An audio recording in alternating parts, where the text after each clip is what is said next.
የዕለቱን ዜናዎቻችንን ከጄኤምኤን ቴሌቪዥን ይዤላችሁ ቀርቤያለሁ። ሰላም ጤና ይስጥልን ተመልካቾቻችን፣ እንድትከታተሉ እየጋበዝኩኝ በቅድሚያ አርዕስተ ዜናዎቹን አስደምጣችኋለሁ።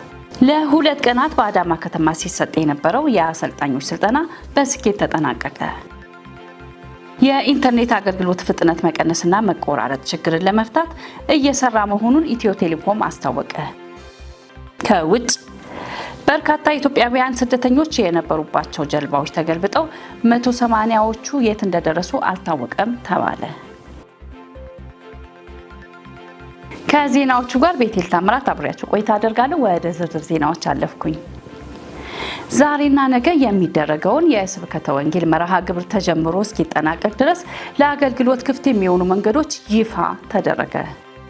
የኢትዮጵያ ወንጌል አማኞች አብያተ ክርስቲያናት ካውንስል ከቢልግራም ኢቫንጀሊስቲክ አሶሲዬሽን ጋር በመተባበር ዛሬና ነገ በመስቀል አደባባይ የሚደረገው የስብከተ ወንጌል አገልግሎት መርሃ ግብር ተጀምሮ እስከሚጠናቀቅ የተወሰኑ መንገዶች ለተሽከርካሪዎች ዝግ እንደሚሆኑ የአዲስ አበባ ፖሊስ አስታውቋል። በዚህም መሰረት በሁለቱም ቀናት ከቀኑ 5 ሰዓት ጀምሮ ፕሮግራሙ እስኪጠናቀቅ ድረስ ከኦሎምፒያ ወደ መስቀል አደባባይ ኦሎምፒያ አደባባይ ላይ፣ ከጥላውን አደባባይ ወደ ሳን ጆሴፍ መብራት ጥላውን አደባባይ ላይ፣ ከለገሃር መብራት ወደ መስቀል አደባባይ ለገሃር መብራት፣ ከቴሌ ማቋረጫ ወደ ስታዲየም ቴሌ ማቋረጫ ላይ፣ ከሀራምቤ መብራት ወደ መስቀል አደባባይ ሀራምቤ መብራት ላይ፣ ከብሔራዊ ቤተ መንግስት ወደ መስቀል አደባባይ ብሔራዊ ቤተ መንግስት ላይ፣ ከቅዱስ ዑራኤል አደባባይ ወደ መስቀል አደባባይ በአምቢስ መቅረዝ ሆስፒታል መታጠፊያ ላይ የሚዘጋ ሲሆን አሽከርካሪዎች አማራጭ መንገዶችን እንዲጠቀሙ የአዲስ አበባ ፖሊስ አሳስበዋል።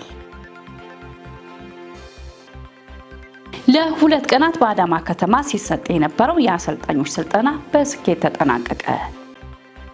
የካቲት 27 ቀን 2017 ዓ.ም የኢትዮጵያ የሃይማኖት ተቋማት ጉባኤ ከዩኒሴፍ ኢትዮጵያ ጋር በመተባበር ለአባል የሃይማኖት ተቋማት መሪዎችና አገልጋዮች ጎጂ ድርጊቶች ወይንም ጎጂ ባህላዊ ድርጊቶችን በዋናነትም የሴት ልጅ ግርዛትና ያለ ዕድሜ ጋብቻ መከላከል ላይ ያተኮረ የሁለት ቀናት የአሰልጣኞች ስልጠና በአዳማ ከተማ በመስጠት ስልጠናው በስኬት ተጠናቋል። በስልጠና መድረኩ ላይ ያለ ዕድሜ ጋብቻና የሴት ልጅ ግርዛትን የማስቆም ብሔራዊ ጥምረት ማጠናከሪያ ፕሮጀክት አስተባባሪ የሆኑት አቶ አበባ ወጋለ ሰልጣኞች የሴት ልጅ ግርዛትንና ያለ ዕድሜ ጋብቻን ከመከላከል አንጻር ያለውን ሃይማኖታዊና ሳይንሳዊ እይታ ለሚያገለግሏቸው የሃይማኖት ቤተሰቦች በአግባቡ በማስረዳት የጸባይና የአመለካከት ለውጥ ማምጣት ይችሉ ዘንድ ሊከተሉትና ሊተገብሩት ስለሚገባ የተግባቦት ስልቶች ሰፋ ያለ ስልጠና ሰጥተዋል። በተለይም የግለሰብ ጠባይና የማህበረሰብ አሉታዊ ወጎችን ለመለወጥ ያለመ አሳታፊ የሆነ ጥናትን መሰረት ያደረገና በእቅድ የሚመራ የተግባቦት ስልት በተገቢ ሁኔታ በማዘጋጀት ወደ ተግባር መግባት ውጤታማ ሊያደርግ እንደሚችል በስልጠናው በጥልቀት ተብራርተዋል። በተያያዘም ሶስቱ የተግባቦት ስልቶችን ማለትም አንደኛ ውትወታ ወይንም ጥብቅና አድቮኬሲ፣ ሁለተኛ የማህበረሰብ ንቅናቄ፣ ሶስተኛ የጠባይ ለውጥ ተግባቦትን በተገቢ ሁኔታ በመረዳት መተግበር እንደሚያስፈልግ ተገልጿል። የኢንተርኔት አገልግሎት ፍጥነት መቀነስና መቆራረጥ ችግርን ለመፍታት እየሰራ መሆኑን ኢትዮ ቴሌኮም አስታወቀ። በቀይ ባህር ውስጥ በሚያልፍ ከፍተኛ ባንድዊድዝ ተሸካሚ ዓለም አቀፍ ባህር ጠለቅ የኢንተርኔት መገናኛ መስመር ላይ ባጋጠመ መቋረጥ ምክንያት የኢንተርኔት አገልግሎታችን በሌሎች አማራጭ መስመሮች ብቻ እየሰራ ነው ሲል ኢትዮ ቴሌኮም ገልጿል። በዚህ የተነሳም ሰሞኑን የኢንተርኔት አገልግሎት ፍጥነት መቀነስና መቆራረጥ እያጋጠመ ይገኛል ብሏል። አገልግሎቱን በፍጥነት ለማስቀጠል ከአገልግሎት አቅራቢዎች ጋር ከፍተኛ ጥረት በማድረግ ላይ እንደሚገኝም ኢትዮ ቴሌኮም አስታውቋል። ችግሩ እስኪፈታ ድረስ ደንበኞቹ በትዕግስት እንዲጠብቁ በመጠየቅም ለደረሰው የአገልግሎት መስተጓጎል ይቅርታ ጠይቋል። ከአባይ ግድብ በቀን በአማካኝ 14000 ኪሎ ግራም በላይ የአሳ ምርት እየተገኘ መሆኑ ተገለጸ። ከአባይ ግድብ በቀን በአማካኝ 14646 ኪሎ ግራም የአሳ ምርት እየተገኘ መሆኑን የቤንሻንጉል ጉሙዝ ክልል ግብርና ቢሮ አስታወቀ። በቢሮ የእንስሳት ዘርፍ ምክትል ቢሮ ኃላፊ ዶክተር ብርሃኑ ኢትቻ በክልሉ በ2017 በጀት ዓመት 8 ወራት 3700 ቶን አሳ ተመርቷል። ከተመረተው አሳ 95 በመቶ የሚሆነው ከአባይ ግድብ የተገኘ ነው ብለዋል። በቀን በአማካኝ 14646 ኪሎ ግራም የአሳ ምርት ይገኛል ብለዋል።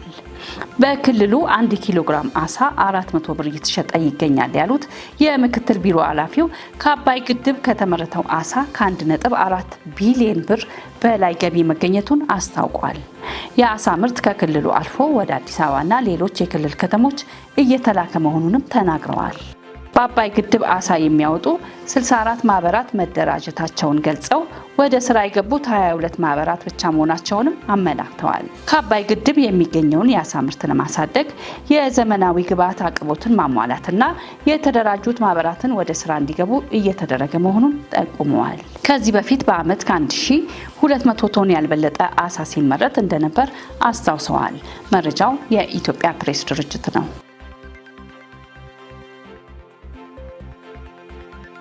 ተመልካቾቻችን ዜናዎቻችን እንደቀጠሉ ይገኛሉ። አሁን ደግሞ ከውጭ ወዳገኘናቸው አለፍኩኝ። በርካታ ኢትዮጵያውያን ስደተኞች የነበሩባቸው ጀልባዎች ተገልብጠው 180ዎቹ የት እንደደረሱ አልታወቀም ተባለ። ከጅቡቲ የተነሳ ስደተኞችን ያሳፈሩ ጀልባዎች ከየመን የባህር ዳርቻ አቅራቢያ ተገልብጠው የደረሱበት ያልታወቀ ኢትዮጵያውያን የሚገኙባቸው ከ180 በላይ ስደተኞች ሳይሞቱ እንዳልቀረ የተባበሩት መንግስታት የስደተኞች ድርጅት IOM አስታወቀ። አደጋው የደረሰባቸው ጀልባዎች ከአፍሪካ ቀንድ ሀገራት ተነስተው የተሻለ ሕይወትን ፍለጋ ወደ መካከለኛው ምስራቅ እንዲሁም የባህረ ሰላጤው ሀገራት በህገ ወጥና በአደገኛ መንገድ ለመሻገር የሚሞክሩ ስደተኞችን ያሳፈሩ ነበሩ። በጀልባዎቹ ላይ ተሳፍረው የነበሩትና ደብዛቸው የጠፋው ስደተኞች የየትኞቹ ሀገራት ዜጎች እንደሆኑ ድርጅቱ የገለጸው ነገር ባይኖርም አሶሺየትድ ፕሬስ ወይንም AP ግን አብዛኞቹ ኢትዮጵያውያን መሆናቸውን ዘግቧል። ከየመን የባህር ዳርቻ ከመድረሳቸው በፊት ከተገለበጡት ጀልባዎች መካከል አንዷ 31 ኢትዮጵያውያን ስደተኞችና 3 የመናውያን የጀልባው ሰራተኞችን አሳፍራ እንደነበር AP ጨምሮ አመላክቷል። በዚህ አደገኛ ባህር በኩል በተደጋጋሚ ለመሻገር የሚሞክሩትና ቀደም ሲል በደረሱ አደጋዎች ሰለባ ከሆኑት መካከል በአብዛኛዎቹ ኢትዮጵያውያንና ሶማሊያውያን መሆናቸውም ይታወቃል። የIOM ቃል አቀባይ ታሚም ኢንላይን ለAP እንደተናገሩት ሐሙስ ዕለት የመን ባህር ዳርቻ ከመድረሳቸው በፊት ከተገለበጡ ጀልባዎች ከተረፉት 2 ሰዎች ውጪ 180 ስደተኞችና 5 የመናውያን የጀልባዎቹ ሰራተኞች የደረሱበት አልታወቀም። የዜና ወኪሉ ጨምሮም በተመሳሳይ ጊዜ ሌሎች 2 ጀልባዎች ከጅቡቲ የባህር ዳርቻ አቅራቢያ ተገልብጠው 2 ሰዎች ሲሞቱ ሌሎች ግን በነፍስ አድን ሰራተኞች በሕይወት መትረፋቸውን ዘግበዋል። በጀልባዎቹ ላይ ተሳፍረው ከነበሩት መካከል ቢያንስ 124 ወንዶች እንዲሁም 57 ሴቶች መሆናቸውንም ተናግረዋል። ዘገባው የቢቢሲ ነው። በመጨረሻ የየመኑ ሁቲ እስራኤል በጋዛ የእርዳታ እገዳ ማድረጓን ተከትሎ ማስጠንቀቂያ ሰጠ። አማጺ ቡድኑ እስራኤል በጋዛ ላይ የጣለችውን የእርዳታ እገዳ በ4 ቀናት ውስጥ ማንሳት ካልቻለች በባህር ኃይል ላይ ያደረሰውን ጥቃት እንደሚቀጥል አስታውቋል። የየመን ሁቲ ተዋጊዎች እስራኤል በጋዛ ላይ የነበረው የምግብ የመድኃኒትና ሌሎች እርዳታዎችን ማገዷን ተከትሎ እገዳውን እንድታነሳ የ4 ቀን ቀነ ገደብ ሰጥቷል። ይህ ካልሆነ በአገሪቱ ላይ የባህር ኃይል እንቅስቃሴን ለመቀጠልም ዝተዋል። የቡድኑ መሪ አብዱል ማሊክ አልሁቲ በቪዲዮ ባስተላለፉት መልእክት ዓለም ሁሉ ይወቅ፣ የ4 ቀናት የጊዜ ገደብ እየሰጠን ነው ብለዋል።